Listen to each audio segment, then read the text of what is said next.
Evening, just about 7 o'clock, so we'll have to get this party started.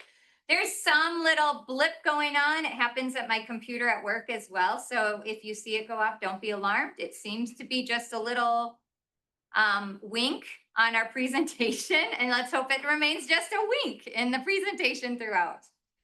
My name is Susan Schuler, and I'm just going to make a quick announcement. We have snacks here brought by, who brought our snacks today? Brad, thank you very much. So we'll have that after the presentation. I want to just send a reminder. We have a survey going on right now, assessing sort of our mission statement, how it meets the organization today, and asking about if Audubon should be included in the name of our chapter. And if you have not taken that survey, please consider doing so. We are still surveying members. Right now, it's the real targets on members.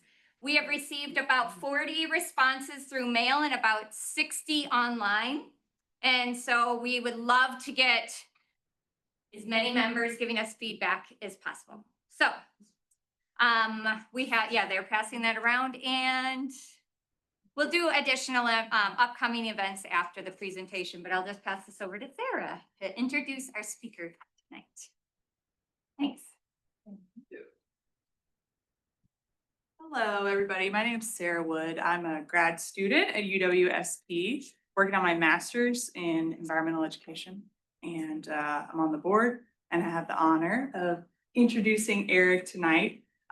Eric, as you may have guessed, is someone who really loves birds. He's loved birds his whole life, although he did spend some time as a kid being really obsessed with koalas. But he came back to birds, fortunately. He graduated from Northland College in Ashland with a degree in natural resources. He also taught field ornithology there for 3 semesters, I believe, while he was still a student. He conducted field research in the UP of Michigan, the Northwoods of Minnesota, and Wisconsin, North Dakota, and Oregon, and probably some other places. And he's worked at some of the best hawk watching sites in the United States. He was at Hawk Ridge Bird Observatory in Duluth, Minnesota for many years as a count interpreter. He worked at the Corpus Christi Hawk Watch and also the Cape May Hawk Watch in New Jersey. His wildlife photography has won numerous national awards, including United States Geological Survey Nationwide Nature Photography Contest. He's also written for the American Birding Association's Birders Guide, Birdwatching Magazine, and Birdwatchers Digest. He's spoken and led trips at multiple birding festivals, including the biggest week in American birding at the Black Swamp Observatory in Ohio. And he has his own guiding business, Naturally Avian. And he also leads tours year-round for Victor Emmanuel Nature Tours, also known as VINT. And this year alone, I'm pretty sure he's led tours in Minnesota, Hawaii, Colorado, Texas, Alaska, Brazil, and Panama, which is what we're going to hear about tonight. In doing a little digging on the internet, preparing this little background for Eric, I found a testimonial of him as a guide from Kimberly and Kim Kaufman, names you might be familiar with. We've traveled the world and had the pleasure of working with many local birding guides, so we can say with some authority that a trip with Eric Bruhnke is much more than just a birding experience. His attention to every detail, his supreme knowledge of birds, and his gentle spirit combined with boundless enthusiasm for all of nature make a field trip with Eric an absolute joy. So that's a pretty resounding recommendation, I would say. I first met Eric in 2022. I worked at Hawk Ridge Bird Observatory as a naturalist. And I remember the day that I met Eric because it was the first day that I got to hold an American, well, at the time it was still a northern goshawk, but I got to handle a goshawk that had just been banded and release it. And Eric was right there. And having worked at Hawk Ridge for many years and seen quite a few goshawks, You would never have known that that was not the first goshawk that he had ever seen. His joy and excitement was just absolutely infectious. And I feel really fortunate that that was the beginning of our friendship. Since then, at Hawk Ridge, where Eric no longer works, but he volunteers his time during the fall raptor migration, helping with the count and with interpretation. But some of my favorite memories with him up there were the day that he wore his traditional authentic lederhosen to count raptors. That was a fun time. We've had some great birding adventures, going to see a field fair, which is a type of thrush that's typically found in Europe and Asia, that got blown a little bit off course in Ashland, Wisconsin. And just a testament to Eric's integrity. There was a moment where there were a big group of people there. Somebody spotted the field fair off on the other side of this field, and everybody rushed over to the edge of this field to get a good look, except for Eric, because he knew that that edge of the field was private property. And he gave up giving a chance to see this extreme rarity because he wanted to respect the property of these landowners. Fortunately, an hour or two later, the bird came by again and he got to see it. So yeah, I am so excited that all of you now get to enjoy the presence of Eric. Just a fantastic human being. And yeah, I'll turn it over to you.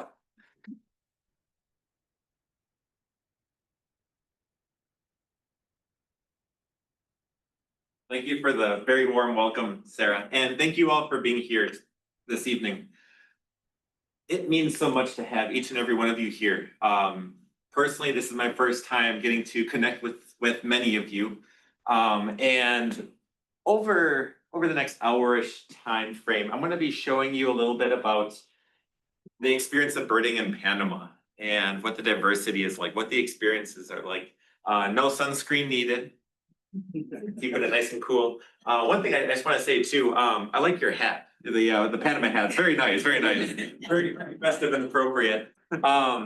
So this year marks my 7th year leading tours to Panama, several tours a year, and I feel very blessed and fortunate to go to Panama year after year, experiencing these wide array of birds. On the left, we have a harpy eagle. This is the national bird of Panama. I'll talk a little bit more about that one, seen at its nest. And then on the right is the keel-billed toucan. So I'll kind of go over little identification remarks too as we're going through slide by slide. So first and foremost, while we're getting started, is showing you where Panama is, because especially, here in Wisconsin, we have a sense of like the North Woods, for example, and kind of the southern area, maybe the driftless area of southwestern Wisconsin. And here in Stevens Point, we're at this magical area where it's like a convergence of ecosystem after ecosystem, all coming together. And with that comes a wide variety of birds. Show of hands too, who can attest that bird watching around Stevens Point is wonderful? It's darn cool, it really is. And Panama has kind of a similar complexion, very different temperature gauge with that. But what happens with Panama is you have so much of North America going into this little S-bend of Panama before getting into the massive continent of South America. And species by species, which we'll go into in just a moment, we're going to be talking about some birds that are found in certain areas. Some are down to like a little freckle of Panama, and some are more widespread. So again, it's kind of a little sampling of what makes Panama, in a nutshell, so special. So there's 3 areas that I'm going to be talking about. These are areas that I lead tours to annually, just kind of from personal experience to share with you. The first area that we'll talk about is this leftmost star right here. And this is, in general, more mountainous, what they call cloud forest. So cloud forest is essentially high elevation areas that, because of how the winds are, depending on how the clouds are too, you tend to have a lot of residual moisture in the air, making for kind of a foggy like complexion throughout the atmosphere. makes for very humid environments. A lot of times throughout the cloud forest, you'll have massive forests and you have green upon green upon green. There's just so much life growing on more life. It's absolutely magical to the senses. A little bit later, mid presentation, we'll talk about this area right here. And the Panama Canal, of course, is man-made. But just so happens, if you look at how a lot of birds appear in the Panamanian field guides, there actually are some birds in Panama that are found only to here and southwest, or here in the Panama Canal and east. So it's interesting. It's kind of almost like in a very generalized sense. It's kind of like when you're going from here to, let's say, the northern quarter of Wisconsin, you start to see more of that boreal forest complexion, that blending point. That's kind of how some of the tropical environment works within this little canal region, as they call it, of Panama. And then lastly, I'll end this evening's talk by talking about this area right here called the Darien Forest. And the Darien Forest in particular, it's really unique. It's really special. It's wild to the point where it's the only area in the Americas where the Pan American Highway does not exist, because the forest is simply too rugged and off the beaten path for any road to continue. Going up from kind of northwestern North America all the way through South America, but there's an actual gap of this long American going highway specifically in this area right here. So just kind of cool. We ended up doing some birding at the end of the road is what we call it. It's really neat. So I just got little samplings of kind of what it's like. I'm a firm believer in sense of place when it comes to birding. With that comes like where you're staying, maybe how the food is, and just being comfortable. And I feel pretty fortunate. We stay at a place called the Canopy Lodge for the cloud forest birding. And the Canopy Lodge, it's this beautiful establishment, basically kind of in the mid elevation of the cloud forest. So kind of day by day, we might go up a little bit or we might go up a lot depending on the different cloud forest specialties which we're looking for. And it's all open air, which is pretty wonderful.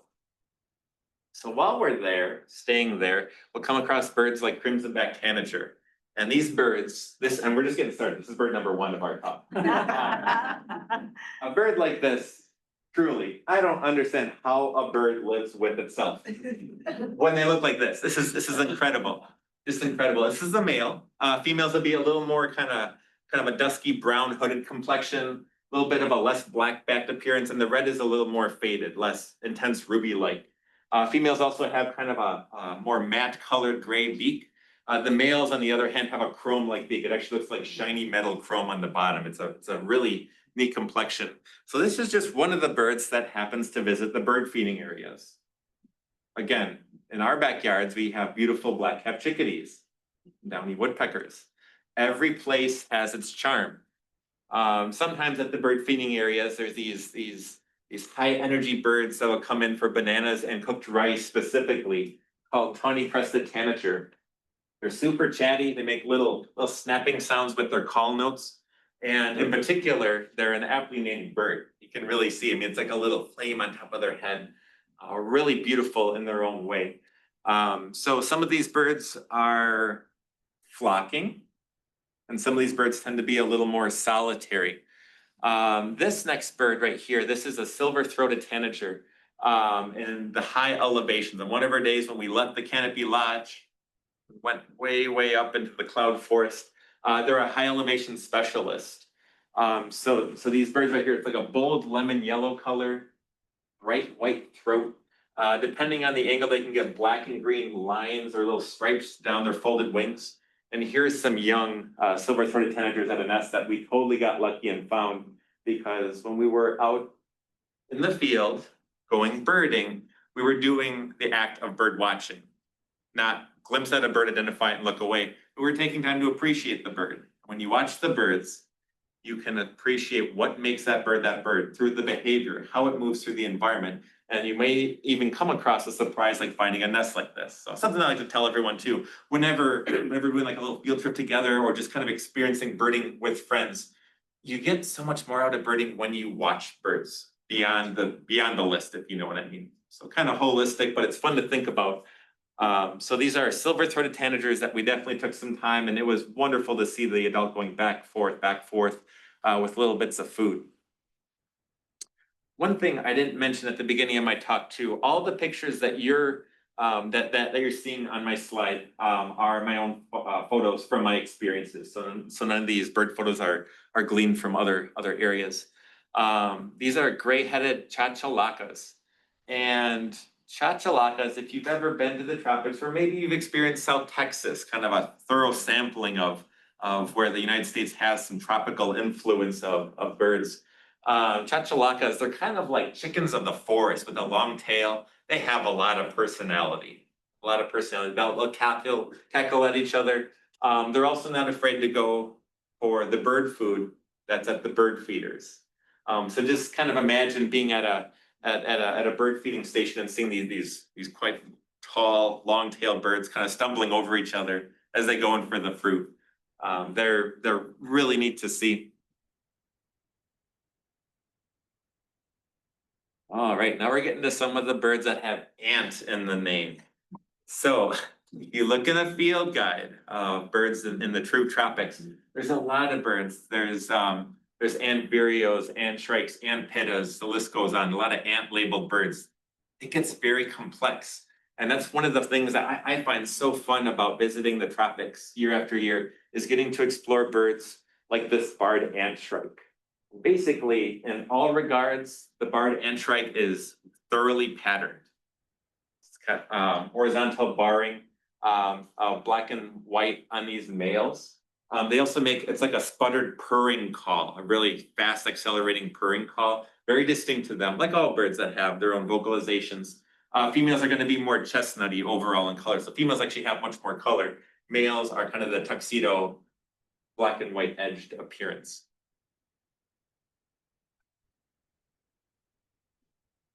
So this bird right here is a clay-colored thrush. And this is a bird that is almost analogous to what we might think of as an American robin. When looking at a bird like this, if you were to take a silhouette of this bird, the silhouette of a clay-colored thrush is almost identical to an American robin, just apples to apples if you lay it on top of each other. They have different plumage, of course, but from both a structural shape, they have a different song, but very similar shape as the American robin. The other thing, talking about bird watching for a moment, have any of you ever noticed when American robins are flying and they first land, they always do like a little double pump of the tail? Everyone know what I'm talking about? Clay-colored thrushes do that too, which is really cool. So think kind of chocolatey cousin of the American robin, specific for the tropics, is where clay-colored thrushes live. This is the national bird of Costa Rica, by the way. So pretty cool, pretty cool. So this handsome, I'm not gonna say little guy, they're kind of a medium-sized hummingbird by hummingbird standards. This is a male white-necked Jacobin. And females are gonna be more mottled throughout the chest area. Males have this ridiculous blue hood. The other thing, just to mention too, I don't really do like saturation adjustments on my photos now. So when the bird looks like this, really in the right light, it's like it's glowing ocean blue, which just adds to their ridiculous beauty. So they're very just a very well-dressed hummingbird, emerald down the back, white from the breast down, and then blue from the hood up. And these guys right here, these are definitely one of the scarcer hummingbirds throughout the tropics. Within their range, they don't really have a lot of large contiguous areas of range map. They're kind of like a little line through the tropics here, a little line here, a little line there. Very patchy distribution as far as hummingbirds go in the tropics. And Rufous crested coquette is the one coquette hummingbird species possible at the Canopy Lodge. And think teeny tiny hummingbird. They're super tiny. Males in particular have this kind of this high contrast appearance with a flare of orange from the top of the head. They're another bird that they're just so ridiculously dapper, so beautiful. And notice how in this picture, this bird was feeding at some flowers. This is a hummingbird species that does not bother typically at hummingbird feeders. So they prefer to go after more wild food sources. Then there is this hummingbird right here. This is I don't want to say exactly, it might be close to 2 ruby-throated hummingbirds tall. It's a sizable hummingbird called white-tipped sicklebill. And when you're bird watching, You can tell a lot about a bird by its beak. You know, think woodpeckers or think chickadees or grosbeaks. You know, each bird has a beak specifically designed for the food that it goes after. And on a white-tipped sicklebill, notice this scythe-like bill. It's like beyond over-exaggerated. And that's good for going into heliconian flowers, just the right curvature for their food. One of the neat things about them too, they're a super hard bird to track down. We actually saw this hummingbird about 10 feet from behind our rooms actually, which doesn't always work that way. And what they'll do is with fairly long legs for hummingbird, they'll actually cling to the edges of flowers and pull their whole face into the flowers. So they're a pretty intense hummingbird in many regards. And this next one, long, slender profile of deep green proportions. This is the green crown brilliant. Green crown brilliants, they're a high elevation cloud forest specialist. So they're not found in like the lowlands in people's yards necessarily, but only in the right kind of flowering and occasional feeding areas way up in the forest. One thing to note too, and we're not going to go into a thorough detail of every single bird mentioned, but one of the neat things about some of these hummingbirds in the tropics, some of them have a shared field mark among different species. And with some of them, they get this little flare of white behind the eye. It's almost like if you had I don't know why you'd be adding mascara to a bird. Please don't, by the way. But if you had a little flare just behind the eye, there's several birds throughout the tropics, even beyond hummingbirds, that have this little white touch. And then there's this hummingbird here called a bronze-tailed plumeletier. Plumeletiers are another super tall, regal-looking hummingbird, long, dark tail. And this is the one hummingbird species that we come across that has colored feet. They have little bright red feet. It's just something you don't often think about looking at hummingbird feet as a field mark. Of the two plumeletier species we see, this is the one with reddish feet. So at the lodge, at the Canopy Lodge, they have some bird feeders that they don't really serve bird seed in the tropics. It's not a common thing. Sunflowers tend to be pretty scarce in tropics, if you know what I mean, as do thistle. It's more about fruiting trees, fruiting plants. And so oftentimes at these known bird feeding areas, in addition to cooked rice, they'll take could be various like a melon, oranges sometimes, different fruits that are just kind of coarsely sliced out. And for some of the rice that spills on the ground, the black-striped sparrows love this stuff. So it's fun just to keep an eye out for birds like black-striped sparrow.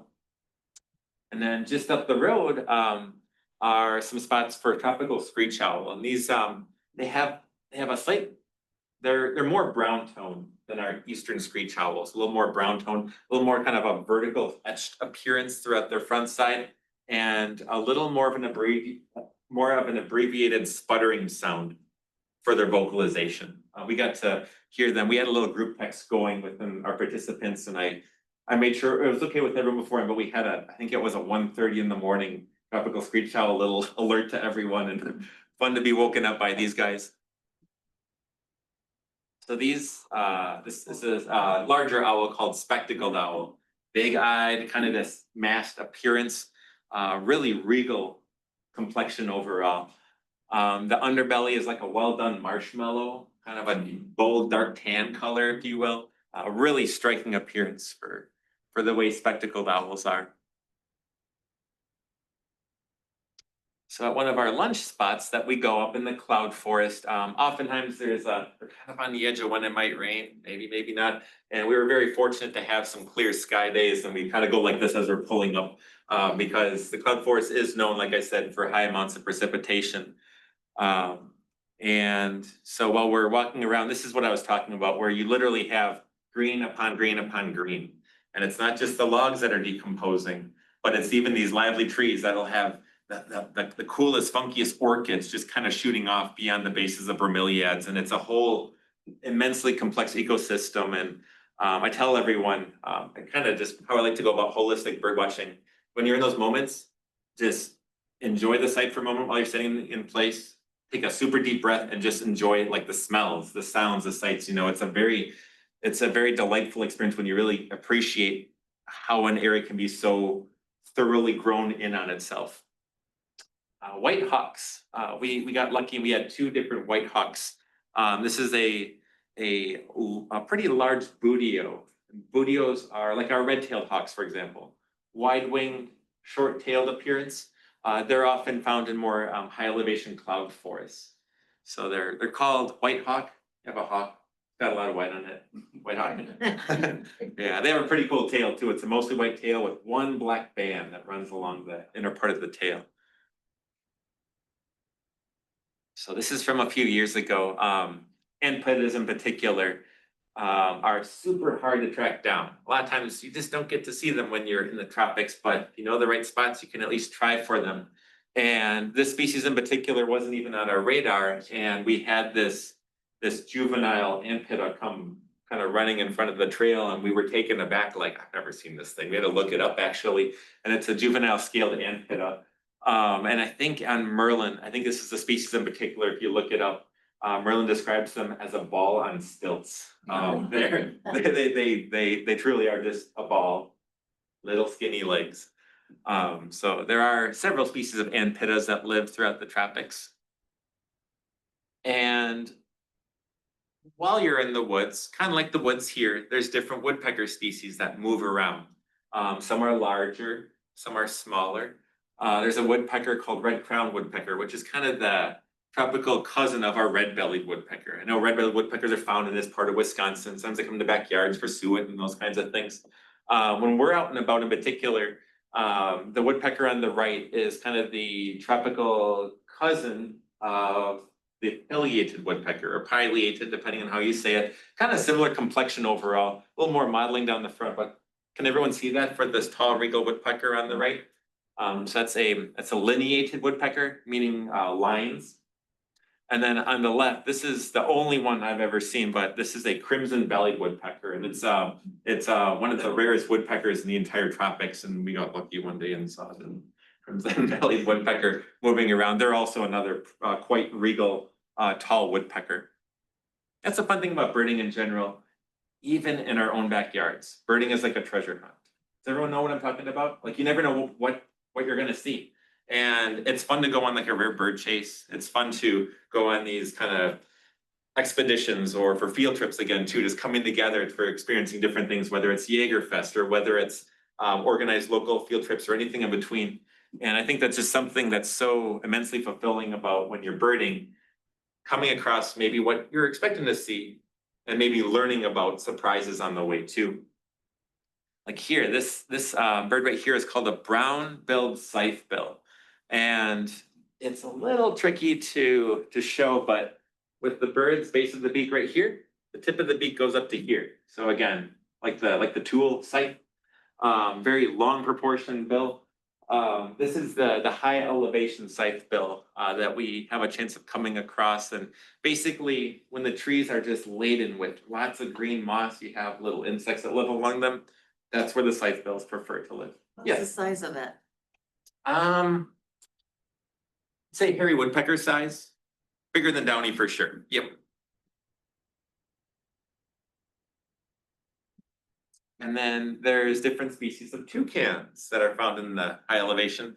These two birds in particular, and this is a hard one to get kind of a sense, but toucans in general are known for being quite large birds, all things considered. These are called not toucans, but toucanettes, meaning smaller. So toucan, like their body alone is probably about yay big, maybe this big with the beak. So they're quite small by toucan standards. They're both really tricky, but it's always kind of like a little kind of a goal or target bird whenever we do the cloud forest experience. This is northern emerald toucanet on the left, and the very sneaky, almost never out in the open yellow-eared toucanet on the right. Again, too, they're very compact by toucan standards, and both are cloud forest specialties. We're still talking about the cloud forest birds. So collared trogon, one of the coolest birds around. They're so dapper in their own ways. Females are going to be a little bit lighter on the front with the brown head. These are both males. This picture was actually taken 5 days ago. So just kind of fresh out the press, so to speak, but they're these cool birds. And one of the things about trogons, if you do ever get to see a trogon, so I'm going to be a trogon for a second, they do this thing where wings and tail are folded up and they'll let their head just casually gaze around. So I'm going to be a trogon for a second. Just kind of.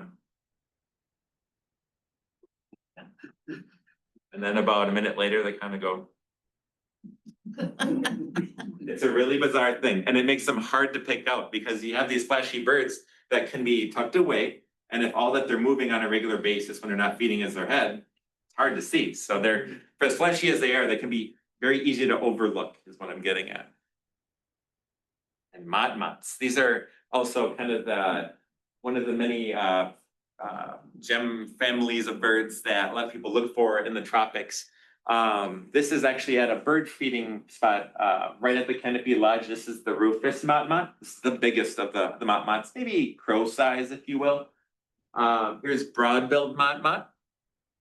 This one right here is Lesson's motmot. They have this kind of electric blue lining, and it really does, like, it just kind of glows on its own. It has a natural iridescence. And this one right here is by far the trickiest motmot in the tropics to come across. It's called the toady motmot. And with the tail, they're about this big. They're just cute little guys. And one of the neat things about motmots, toady motmots show this too, is the tails will go like this. It's like a little kind of an off-kilter grandfather clock kind of motion, a little pendulum motion. Motmots do this behavior. So here we have a tufted flycatcher. They're really cool little birds. Think little peewee type bird, smooth orange complexion overall. One of the neat things about tufted flycatchers is that when they're flying around, so they are a true flycatcher, as the name says. They'll sally and catch insects in midair, and they almost always return down to the very inch on that same branch. So if you get a scope and you saw where the bird was, and you're like, oh shoot, it just flew. Most times it'll land right back in the scope view again. So it's they have a knack for picking out favorite spots on the branches. Oh, and also if for those that do kind of traveling for different types of tropical type birds throughout the US, the only place where tufted flycatchers occur in the US is southeastern Arizona. So kind of a seasonal bird, but they do occur in southeastern Arizona. Here in much of Wisconsin, we have gray squirrel, just the good old eastern gray squirrel. This is kind of the tropical equivalent. There's a lot of red-tailed squirrels throughout the tropics, and just like the gray squirrels, they are not shy about going to the bird feeders. So they'll gladly kind of scooch up and down the poles and the whole wooden setups for the bananas, like you can see. So sunbittern, it's a really cool, bizarre looking bird. They're chunky yet elongated, pretty long legs that go down to about here. Very different looking face and beak. They're actually their own family members, so they don't really have any cousins lineage wise. They are their own, which is super cool. And once in a great while, with some patience, voices and persistence, we'll get lucky and see them around the Canopy Lodges, some pooling areas where the water quiets down, just in the right way where the little tiny fish will kind of gather. But they're kind of a calm water specialist typically, where they favor. This is the bird too. If you've ever seen pictures of this ridiculously gaudy heron-like bird with the wings out, and it's got like sunbeams of red throughout the wing. That's the sunbittern. They have this like multi-tone flash of color only when the wings are open. All right. So from this point on, kind of taking you on a little virtual experience. We're going downhill now. We're going downhill away from greater chance of rain. Put the rain jackets away. We're going downhill where it's going to be a little more arid, different environment. It's going to be hotter. This bird right here is more of a lowland specialist, so Paraguayan mango. It's nearly a Panamanian endemic, besides a tiny little corner of eastern Costa Rica, like where the countries meet. This is some tiny little areas where they do occur. All things considered, its entire range is almost exclusively in Panama, which is kind of cool when you think about endemic birds, how different birds work throughout different ranges.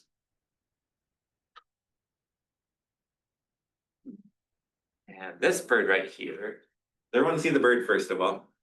Yeah, because if you don't, that's normal, that's healthy too. So think of kind of an upright pucker-faced owl almost with a long tail. The tail actually goes a little bit beyond the screen, kind of down here. This is the chest. This is the nape or the back of the head and the wings. These are little squinty eyes. beak is pointing up. They'll fly around at night, gleaning moths from the air. They're basically an extension of trees by daytime, is what they do. So this is a common potu from, this was 6 days ago, so pretty recent too. And these are really interesting. So Rufous brown pepper shrike. It's a fun one to say 3 times fast too. Because it's hard to do because you just can't do it. So Rufous brown pepper shrike, bold yellow below, gray cheeks, got some rufous above, and they're another lowland specialist, kind of by the beach areas. They're kind of their own form of bird too, kind of vireo-like almost with the beak or shrike-like beak. It's just kind of fun for as bizarre as some of these birds are that you're seeing. And it might be that your first time seeing a whole plethora of these birds, kind of notice how different they are from backyard birds. You know, it's just like thinking of like American robins, for example. Wisconsin state bird, super cool. Love them, love them. And during migration, we start to see hermit thrushes and Swainson's thrushes, maybe some gray cheek thrushes if you're lucky. And it's fun to see similarities, you know, finesse little similarities with even the common birds. It just gets a little more complex in the tropics. This is another lowland specialist called brown-throated parakeet. They have this cool, it's like a yellow swoosh that goes around and behind the eye, like a kind of tipped over yellow teardrop. It's really pretty. And they're known for in this kind of throat area, kind of bronzy colored. But again, this is a bird that just from their habitat needs and their food preferences, they want nothing to do with being up in the cloud forest. They're a hot kind of a dwelling lowland bird.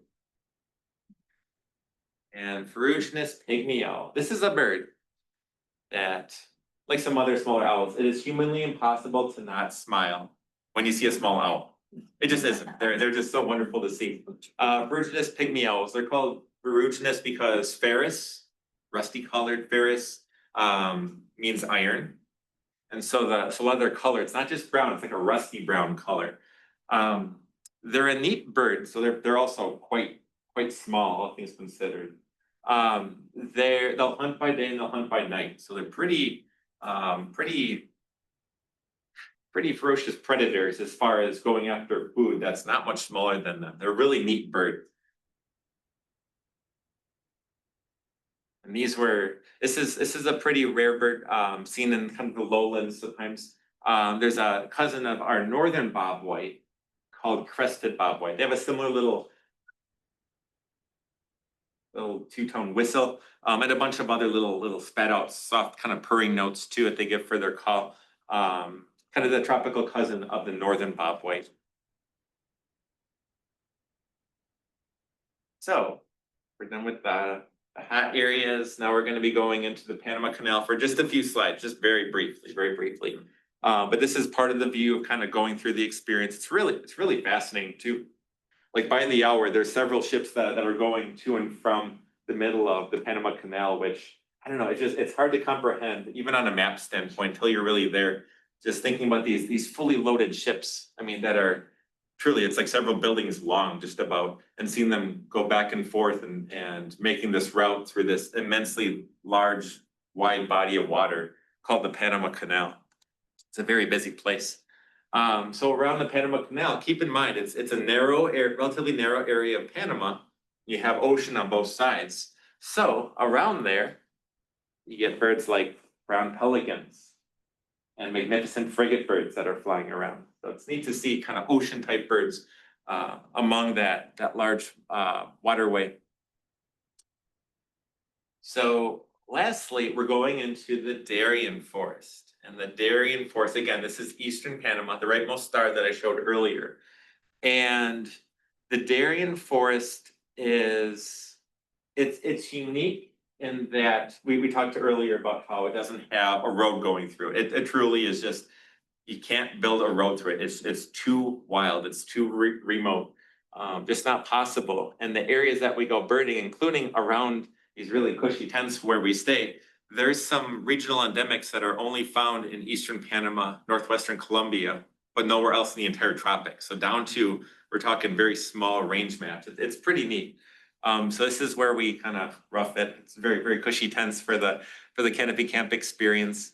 And each individual tent has its own private bathroom, all centered around one kind of common area for dining, for more bird feeding, viewing. It's pretty neat. So on the trip, we go birding by boat. And they use these dugout canoes. Some are multiple pieces of wood. Some are one single tree that's essentially all just carved out, but they're long boats, and you can fit quite a few people in them. When they use the boats, they don't measure them by people, they measure them by banana capacity, because bananas are a kind of a cash crop of the deep jungle, which is really cool. Also, one of my dear friends, just to mention, the guy on the right, his name is Carlos Bethencourt. You've heard of him. He's one of the lead guides for the Canopy family in Panama. And we go way back year after year, and had to do an obligatory selfie while birding with my buddy a few years ago. So really cool guy. Sometimes we go bird watching by horse. This is the only time I've ever been on a horse in my life. I survived, so things were well. It's all in the Darien forest. So snowy bellied hummingbird. So this area, where we're away from the cloud forest now, we're in that, again, this very ecologically special Darien forest, circulating the areas where different types of hummingbirds are found, different trogons are found. Not going to get ahead of myself. A few more slides of other types of birds are found as well. And snowy bellied hummingbirds, you can see they're an aptly named bird. I call them white snow pants. Is kind of the feature, field mark of them. Their lower area through the fluff that kind of wraps around their feet. They're very white bellied. This one, they can be a little sneakier. These are scaly breasted hummingbirds. Scaly breasted hummingbirds have varying degrees of like this gray fish scale patterning throughout their front side. They're a really neat hummingbird. They make a sharp clicking sound when they call, and they're quite large too. So oftentimes when there's a hummingbird feeder set up, and the hummingbirds kind of go here, go there, kind of like ruby-throated hummingbirds. You got the little drama, but it's not too much of a thing. And if the scaly-breasted hummingbird is there, they kind of take over. They're kind of, oh, big guy coming in. The smaller hummingbirds will clear out, and then they'll resume once the scaly-breasted hummingbirds clear out. But it's just neat to see the hierarchy. And this hummingbird right here, ruby topaz, this is actually a South American species, all things considered. And typically it's a winter phenomenon when there's little, you can call it a migration, or just these kind of uncommon bird eruptions start to move from South America into Panama. It's kind of like here at this latitude of Wisconsin, if you've ever seen red poles, not every winter, but every few winters, you get like a little push of red poles from the high like Arctic areas, or maybe some crossbills in your yard, for example. Kind of a similar thing, different numbers, but similar thing where the birds are kind of they're coming from a different area and they're not always seen. This is one of those examples. Maybe one or two kind of shows up in the Darien area and somewhere. We're very fortunate. We actually just got out of the vehicles and we haven't even like said hello to anyone. It was like, oh, we're arriving and here's this hummingbird just feeding around the van. So it was pretty fun. There's these really neat birds called caracaras. And in Texas, you go to the southern US, in Texas, they have a species called crested caracara, which are these ones right here. And throughout much of Panama, there's also yellow-headed caracara. Once you start to go into eastern Panama, Darien forest, you have a chance to see these, which are red-throated caracara. Cool little thing too, I want to share with all of you. This is my inner hawk watcher coming out. Just give me a moment with this. When you look at a crested caracara, one of the field marks is that they have 4 points of white. White head, white tail, white jazz hands. Does everyone see that? Awesome. That's a good feature to look for with the crested caracara specifically. If you do ever find your way down to Texas, for example, you use that. It's the one raptor found down there that'll have the 4 points of white. Pretty cool. The yellow-headed caracaras, they're also widespread throughout the tropics. So this one right here is an adult. It's got a pale head, little thin dark stripe going through the eye. They have kind of like golden colored hands. They're not as much of a clean white appearance with the hands. And these, this is the little flicker. There we go. This is the red-throated caracara, like I mentioned. I was talking to my friend Carlos actually a few years ago when leading a field trip with him. And he said, this species right here is an iconic species that is not faring well in the current day. As best way to describe it is, you know how there's birds in general need our help. You know, songbirds, birds beyond the backyards especially. There's a lot of birds in many regards, many things going on where birds need our help. And then once in a while you might hear of a bird that the decline has gone from kind of down to like they're just precipitous in their reflection what they used to be. Talking with Carlos and some other long-going Panamanian guys, they said these used to be quite regular throughout the deep parts of the dairy. Like you could hear them and they make this ear-piercing kind of loud squawking sound throughout the forest. Now, maybe once every few visits, we might get one or two. So I don't know, it's just interesting, something to share anyways from a conservation note. But this is kind of a red flag species that in people's lifetimes that have lived and birded their lifetime in eastern Panama, red-throated caracaras are not faring well, unfortunately. So this bird right here is called a gray-cheeked nunlet. And this is one of those specialty birds, kind of eastern Panama, northwestern Colombia. They actually live around the canopy camp, which is kind of crazy, but they make this little chattery sound. And they're a respectful way. They're stocky, they're portly with a little deep curved beak, just a little bit, and beautiful orange throat. So this is a gray-cheeked nunlet. One thing about this bird, just thinking on a whim, they have colored eye rings, which whenever you see a bird with eye rings, you don't often think of color, but even under the eye ring, they've got a little pop, a little flashiness to them.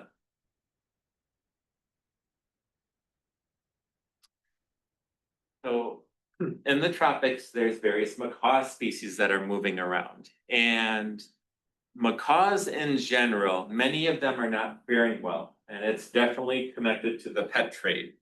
Illegal pet trade operations are definitely happening. And even from a legal sense, it's not good at what's happening.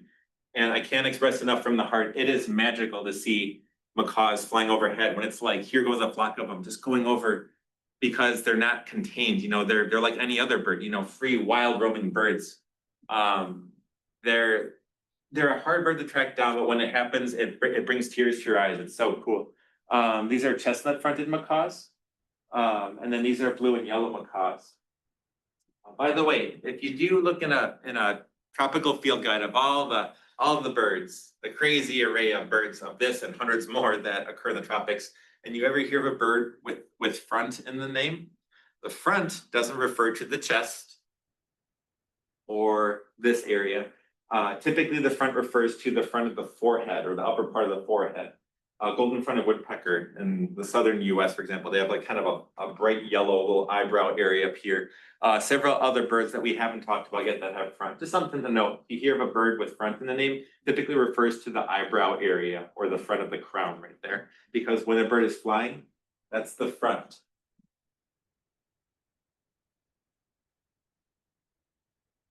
But definitely one of the most unique moments of visiting Panama, and specifically in the Darien, is having an opportunity in the right places to look for a harpy eagle. Harpy eagles, these are birds that, and we got plenty of time to talk, but these are birds that you can do whole presentations on. They're fascinating. They have one chick per time, typically every other year.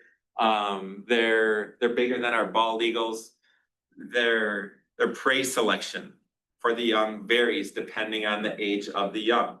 So I'm just gonna mention this. I see that we're not eating or anything, but typically they'll go after like toucans and small monkeys when the chicks are younger, and maybe larger monkeys as the chicks get older from having enough food at the nest to reliably feed the young, and eventually going after sloths actually, which are pretty sizable, almost kind of round teddy bear-like creatures up in the trees.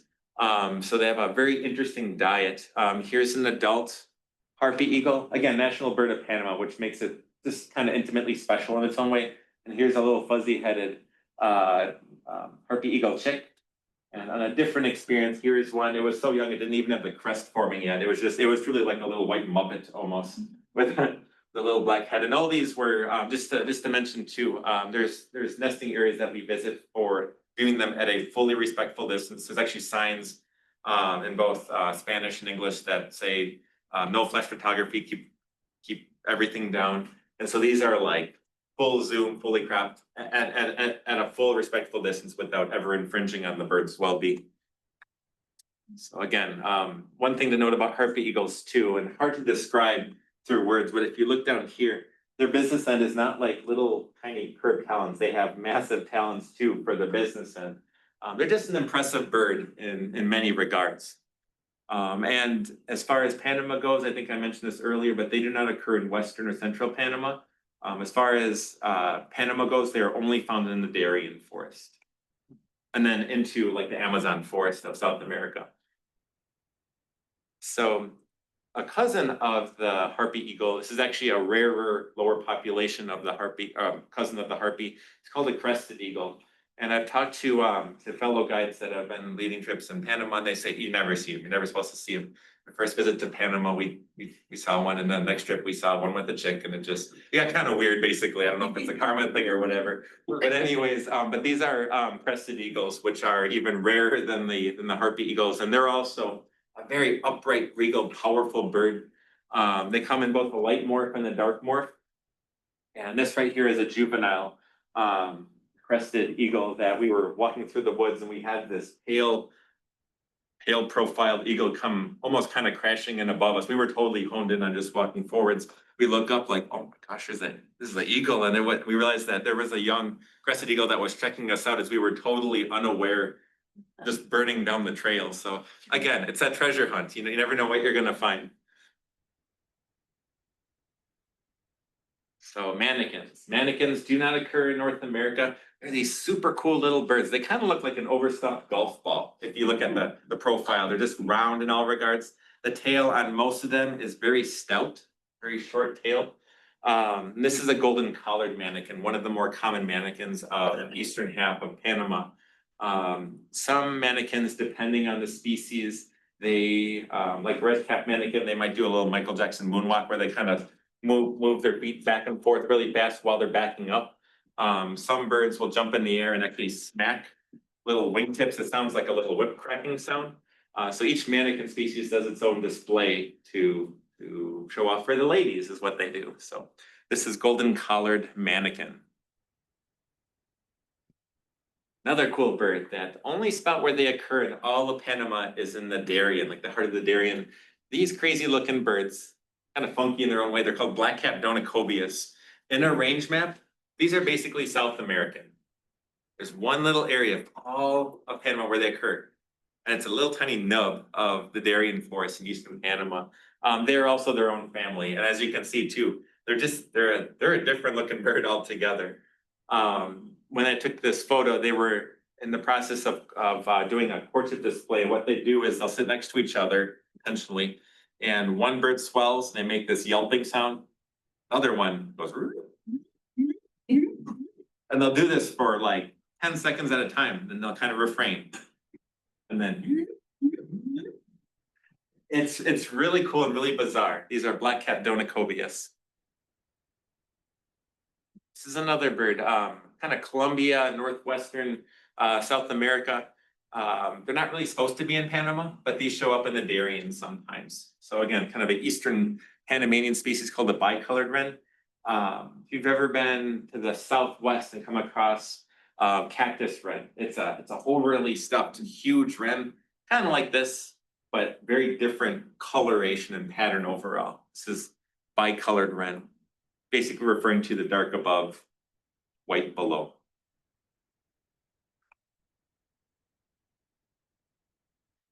So we definitely take time to appreciate the non-birds as well. On the left, these cute little guys, we actually saw on one of the long walks to the harpy eagle nesting area. And they actually had it's like a little hole basically that they had inhabited within a tree. And they're these cute little monkeys. They're called Panamanian night monkeys. They have disproportionately big eyes. I don't want to say adorable too much, but they are adorable, as you can see.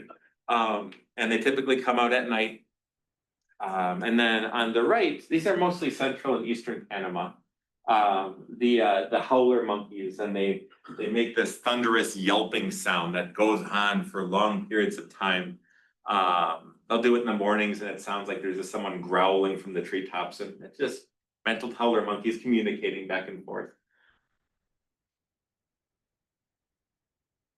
So while we're kind of hiking around some of the trails in the Darien and occasionally birding by boat, we'll come across capped herons, which are mostly South American, but there's some areas in lower Central America where they do occur. And a neat thing about them, it's kind of hard to see, but if you look at the color of them, they're white winged or white, yeah, they're white winged, but the neck color is like the color of butter. It's very subtle, like that off-white kind of bleach color. And then the face is sky blue that blends into like fuchsia and pink beak. It's a really bizarrely beautiful bird. These are called capped herons, known for this kind of a half baseball cap kind of look on top of the head. And this bird right here, this is a type of tiger heron called rufescent tiger heron. The adults are going to be mostly rufous, kind of chestnut color overall. Young get kind of this freckled and gold look. They like to kind of skulk around in the thick vegetation on the edges of the water. And back to just one of the many ant-labeled birds. This is a white-bellied ant bird. Have a neat little song. This is one of the birds, as you can see from the backdrop and the leaf in the foreground. This is the bird that does not typically come out in the open, and they're often between half a dozen to a dozen branches that are kind of like this. So they're one of many birds that's very skulky, very easy to not see in the tropics. Kind of nearing the last little chunk of slides are jacamars. So jacamars are these really neat birds. It's almost like if you could fuse a hummingbird with a kingfisher. And they're don't do that, but part kind of experiences or whatever. But yeah, kind of they're like a part miniature kingfisher with a hummingbird type beak. There's 3 species of them throughout Panama. Rufous-tailed is the most widespread. They make a sharp ear-piercing little whistle. They go after lots of insects with this long pointed beak. Greats, these are pretty large, a little bit thicker beak. And then by far the Darien specialist of extreme northwestern Colombia and only the Darien area of Panama is this one right here. This is the dusky bat. So they're kind of like almost black-headed, slaty down the back, kind of a tomatoey colored belly. Really sharp bird that you can only see by being on a boat on the rivers in the right little patches of woods. It's part of the treasure hunt again, but just neat to see the differences with these jacamars. So spot-crowned barbets. These are described maybe 1.5 golf balls tall. They're very round, kind of stocky looking birds. Stout little beak, and they're one of the birds that if you don't have warbler neck for the day, you'll get barbet neck. And they're typically at the very tippy tops of trees. A tropical specialist, and just neat to see they have kind of this kind of fiery orange and yellow cast through their breasts, and some of the individuals with black freckling down the sides, called spot-crowned barbet, referring to the spots which essentially you just don't see because they're again tippy tops of the trees. This is another bird, kind of eastern half of Panama is where they're found as far as Panama goes. Females of this species look very similar to a Tennessee warbler. Males look like this. So, and one of the neat things about the males, they have rufous undertail coverts, almost like a catbird, if you will, like a gray catbird. And I don't like saying favorites, but this is a bird that it's kind of a showstopper when it happens in the field. This is called spot-breasted woodpecker, primarily South American, but again, kind of the right areas of eastern Panama is where they occur. And they get this beautiful, it's not just on the breast, but it's like the whole front is just like black paint that you just kind of splattered on like Bob Ross style, you know, just kind of this happy little spots all the way down the front. White face, white and red above and below the eye. Really sharp looking bird. And sloths are a delight to see throughout Panama. There's 2 species of sloths, Hoffman's two-toed sloth and brown-throated 3-toed sloths, which are shown here. And the 3-toed sloths in particular, they get this kind of this dark eye, or this dark through the eye, kind of pudgy expression. And if you look carefully, you notice this one right here, that's a baby sloth right here. So he's kind of wrapping on and around mom right here. Moms are, or the females are the ones that take care of the young. So it's kind of a mobile little way of transporting the young around. Other cool thing to note, you can get a sense of where a sloth is found, not always, but often, based on the greenness on their back. If you have a lowland sloth and lower humidity, remember on our little trip together, we were on this virtually, we went to like the hotter lowland areas where it's drier. Sloths in general tend to be a little more grayer looking overall, they tend to. Up in the high elevation, always water dripping off the mosses. These sloths often have a lot of algae on their fur, just for how it works with them. Okay, just gonna share a little story for a moment. So this was one of the weirdest moments of my life, actually, to share. I was getting ready for my first visit ever to Panama, been studying up for like years and in kind of preparation for an experience of going and formally leading the tour. There's this guy over here who had short hair at the time too.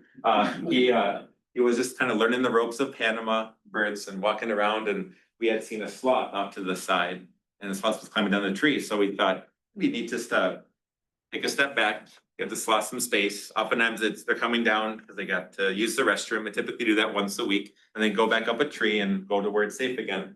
Well, the sloth wanted to cross the road to the other side, and the road, it doesn't show it too well, but basically we're many miles from a paved road.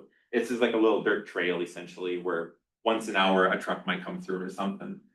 And so the sloth was coming through, and I had lowered the tripod quite low, and I was taking pictures through the scope, just a little moment of, the handheld phone on the backside of the eyepiece. And I don't know what it was, but the sloth truly went in double time. It just went from this to this, like it just started to crawl a little bit faster. I thought I'm just gonna kind of freeze off to the side, and it was approaching me. And I thought, okay, this is bizarre, but I don't want to freak it out, was the other thing, in all honesty too. Because sloths, they live a lifestyle of a lot of predators that they're always mindful of, and I thought, just freeze, let it do what it does. So what happened was it decided to climb up my tripod. So prevent the tripod from potentially tipping over, held onto it, and anyways, this was just kind of a random, unexpected experience. But here's a sloth right in my face. One of the first sloths I ever saw in my life. And then I very gently went like this, and I took a little picture from like chest level. This is kind of what I saw from my angle with this really bizarre moment. After about half a minute or so, the sloth is like, this is a weird looking tree. There's nothing to eat here. So the sloth slowly goes down, climbs off the edge of the road. And the other thing to express, and these are really, the sloths are amazing animals. It was looking to cross this kind of rustic fence posts of wood with barbed wire. And it's like, you don't want a sloth to get scuffed or anything. And on its own, it grabbed onto the wooden post and essentially grabbed under one piece of barbed wire, did the limbo essentially, and made it through the barbed wire openings without ever scraping itself. So truly, it was really amazing. But I just want to share the story anyways. The sloth crossing the road, totally unexpected. We ended up getting about a foot from this neat creature. And then the last few birds of our evening, red-billed scythebill. This is a more lowland, hotter environment species not found in the cloud forest. Earlier we saw the brown-billed scythebill, the cloud forest specialist. And you can see here too, I mean, this is not just a kind of long bill, this is a massive bill that this bird has.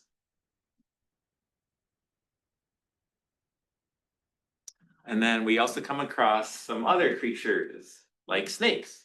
Snakes are really cool. Like, we take time to appreciate everything. It's just a good way to just be as a birder. Just, you don't have to necessarily like and spoon over everything, but take time to appreciate everything that you come across when you're birding. This is from a few years ago, and we saw this snake, neat little cat-eyed kind of look, and we were looking at it. It's like, oh, that's a fur-lance, one of the most venomous snakes in the world. We didn't pet it or anything, just let him be, let him cross the path, and all is well, really. But really neat looking snake. There's this cool insect type of damselfly. Oftentimes when you think of damselflies, they're like almost like a mini dragonfly, right? Very skinny body. These damselflies, I just looked it up a few hours ago, over half a foot wingspan. So 7.5-inch wingspan. So we're talking a very wide wingspan, and they truly look like the slow motion kind of hovering helicopter when they flutter around, long body, really bizarre and really cool in their own way. So much larger than the damselflies that we see here. Blue Cotinga. Cotingas are really cool bird. There's a few different species throughout the tropics. This is the one that occurs in eastern Panama called blue Cotinga. Females are kind of freckled all over their body, not showing much blue. Males are the really flashy ones with this species. So lastly, when I was in Panama just last week, I want to share some updates. There is currently lots of Swainson's thrushes moving through by like masses, big flocks of them coming through. And it is so fun to think about. These Swainson's thrushes could have been in our backyards, truly just weeks ago from right now. Eastern wood peewees, I bet we had, I don't know, probably 40 or 50 eastern wood peewees that are just, you know, they're working hard, they're migrating south. So magical to see. We came across some warblers too. We came across some Tennessee warblers. The most common warbler, does anyone want to take a guess on what the most common warbler was as of last week among the travels there?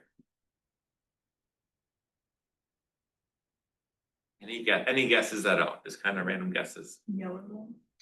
No yellow. That's a good guess. Just a yellow warbler?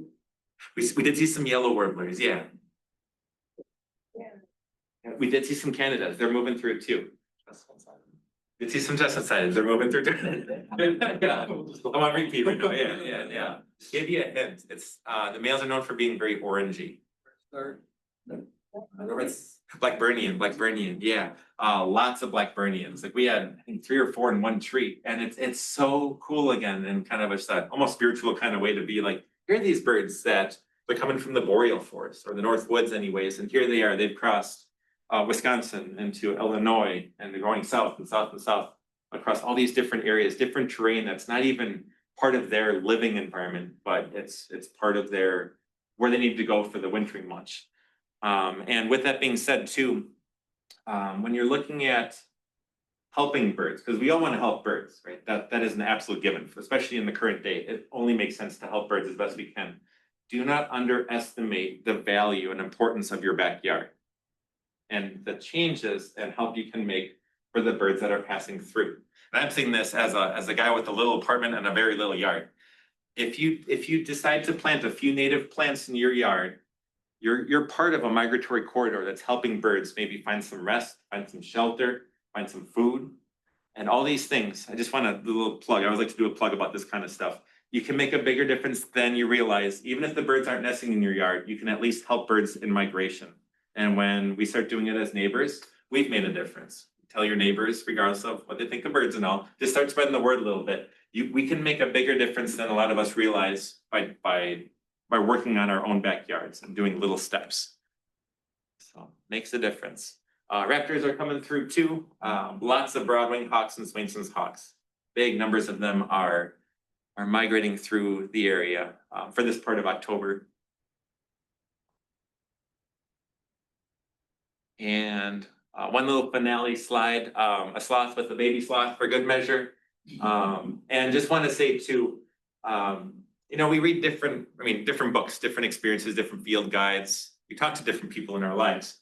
And when I was going to Northland, this was one of the requirements of, you had to read it or else you don't graduate. Truly, like it was part of our curriculum to be a biology minor. And anyways, I know that's the name of the Audubon here too, but if you haven't, this book will change the way you look at nature. It's transformative from an appreciating nature standpoint. So very importantly, I just want to say thank you all for being here tonight. Thank you.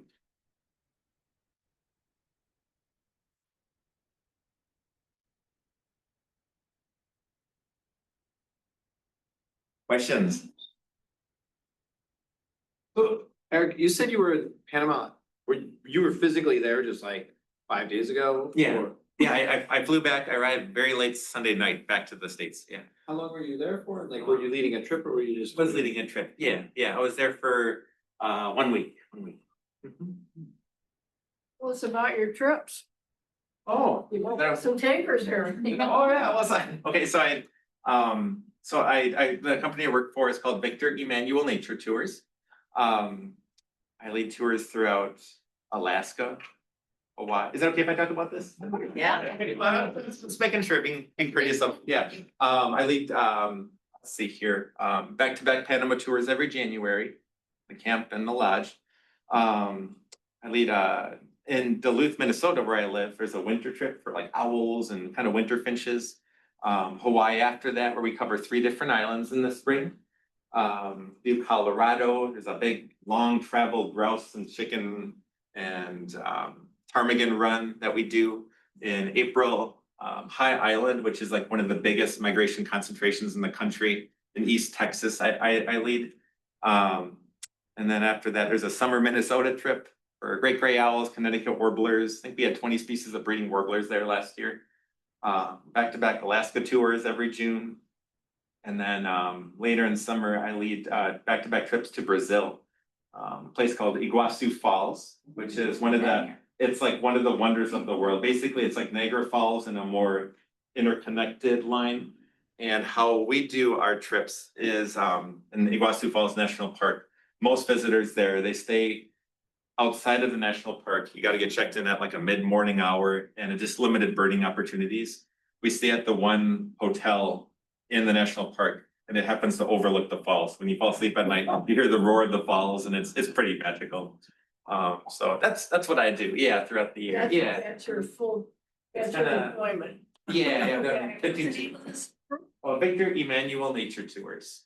Yeah, and I've got cards too. I don't mean to mention it in this manner, but if you need, yeah. So, yes. There was a question online and it's very specific. Was the 3-toed sloth on the Pipeline Road?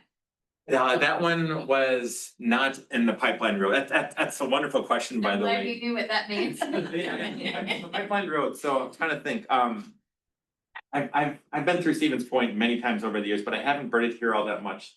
What is like the prime birding area here? Is it Mead or is it? Buena Vista with the prairie chickens and all, so have many of you been to Buena Vista before?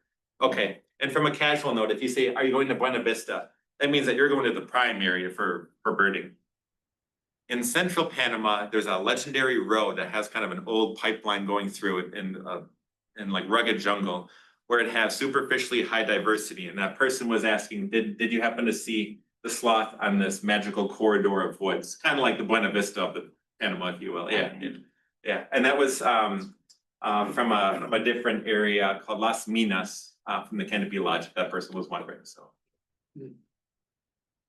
Yeah, I'm not anywhere near the knowledge that you have. I mean, you are quite an encyclopedia of knowledge here. I'm giving a presentation 2 weeks from today on the Galapagos Islands. Yeah. And to my knowledge, but correct me if I'm wrong, for birds at the equator around the world, I don't think there's anywhere except the Galapagos that has the Galapagos penguin. Do you know of any penguins at the equator anywhere else besides the Galapagos? I'm not familiar with that topic specifically, yes or no or otherwise. I'm not familiar with. I don't think there are. Yeah, I mean, I know Galapagos in general is highly unique from an evolution standpoint and unique birds, some of which are cousins of each other, some of which are only on there. But I'm not familiar with the penguins of other areas. I'm almost sure someone wanted to ask me about the blue-footed boobies versus the red-footed boobies and why does that happen? I don't have a good answer. to Isn't that a wonderful question? Yeah. Yeah. I don't know why they're blue or bright red. Right, different ranges for some, but yeah, that's a wonderful question. Not sure. You know, maybe you know this stuff. No, I would happily share if I did, but I have no idea. Yeah. Give Eric one more round of applause.